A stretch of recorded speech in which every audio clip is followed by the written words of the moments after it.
Assalamualaikum warahmatullahi wabarakatuh. Jumpa lagi dengan saya di channel Hendra Andra. Kali ini kembali saya akan menyampaikan materi sejarah kelas 12. Materinya Perang Dingin. Sebelumnya kita mulai saja dengan membaca basmalah. Bismillahirrahmanirrahim. Para pelajar semua, kali ini materinya melanjutkan video sebelumnya, itu dampak dari Perang Dingin, dampak politik, ya, dampak Perang Dingin, politik global, politik. Setelah politik ada dampak ekonomi global. Ini sudah disampaikan di video sebelumnya. Yang ketiga, kita akan membahas tentang dampak Perang Dingin bagi bangsa Indonesia. Nah, dampak Perang Dingin bagi Indonesia ini sangat besar sekali untuk perkembangan politik, perkembangan ekonomi, perkembangan budaya, dan lain sebagainya. Kita mulai saja. Kita lihat perkembangan dari dampak Perang Dingin bagi Indonesia. Pertama, ada dampak politik.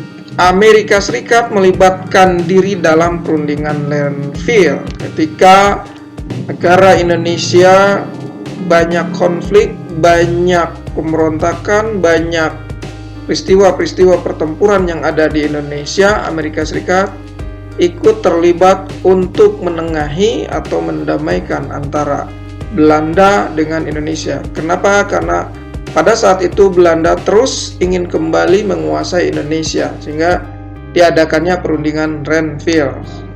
Yang kedua, ada Uni Soviet dari dampak politik. Ini terlibat juga dalam peristiwa pemberontakan PKI tahun 1948. Kalau nggak salah ini oleh Musso yang memimpin PKI.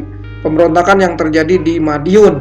Ini banyak memakan korban yang tidak bersalah, khususnya untuk rakyat Indonesia.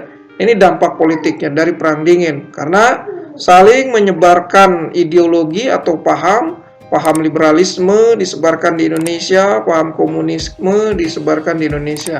Sehingga terjadilah dualisme pemahaman yang ada di Indonesia. Nah, peranan bagi bangsa Indonesia yang dipimpin oleh Insinyur Soekarno untuk menyelesaikan masalah politik yang ada di Indonesia. Yang kedua, ada dampak ekonomi, yaitu penerapan sistem ekonomi yang berubah-ubah di Indonesia khususnya. Pada awal kemerdekaan hingga masa Orde Baru, ekonomi berubah-ubah untuk Indonesia. Nah, kalau di sisi lainnya, rakyat Indonesia sangat menderita karena di ekonomi sangat sedikit sekali dan tidak punya kekuatan ekonomi. Akhirnya terdampaklah untuk Indonesia, banyak yang kelaparan dan sakit dan lain sebagainya. Para pelajar semua, kita lanjutkan materi berikutnya dari dampak Perang Dingin bagi bangsa Indonesia. Yang ketiga, yaitu peran aktif bangsa Indonesia pada masa Perang Dingin. Ada peran aktifnya, yaitu bangsa Indonesia ketika Perang Dingin berlangsung. Indonesia aktif dalam gerakan non-blok.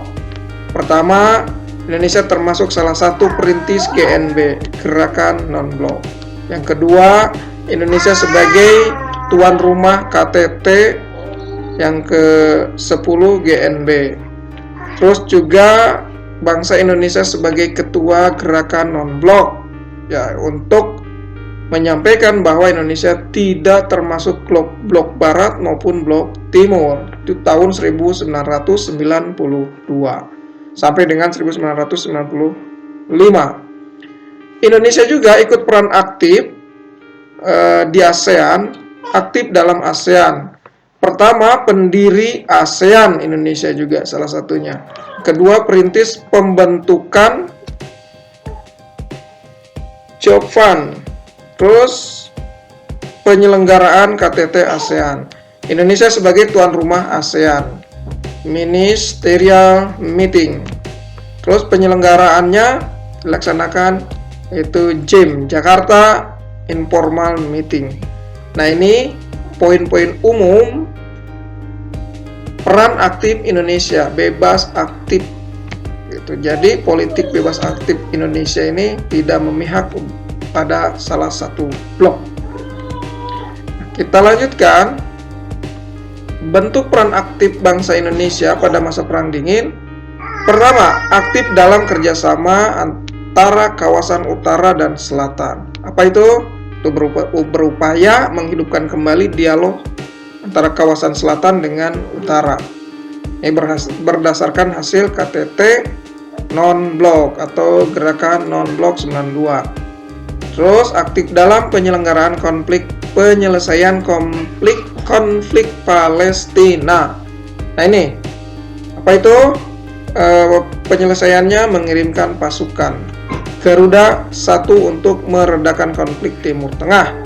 Yang kedua, mendukung resolusi Majelis Umum PBB tentang isu Palestina. Yang ketiga, mengirim utusan Palestina ke negara Arab. Nah, para pelajar semua, para sahabat semua, semuanya yang menonton video ini, pembelajaran ini mudah-mudahan bermanfaat. Nah, itu tentang Perang Dingin, poin-poin umumnya saja, mudah-mudahan bisa menambah wawasan tentang Perang Dingin. Sebelum lahir jangan lupa like, komen, subscribe, juga klik loncengnya. Terima kasih. Assalamualaikum warahmatullahi wabarakatuh.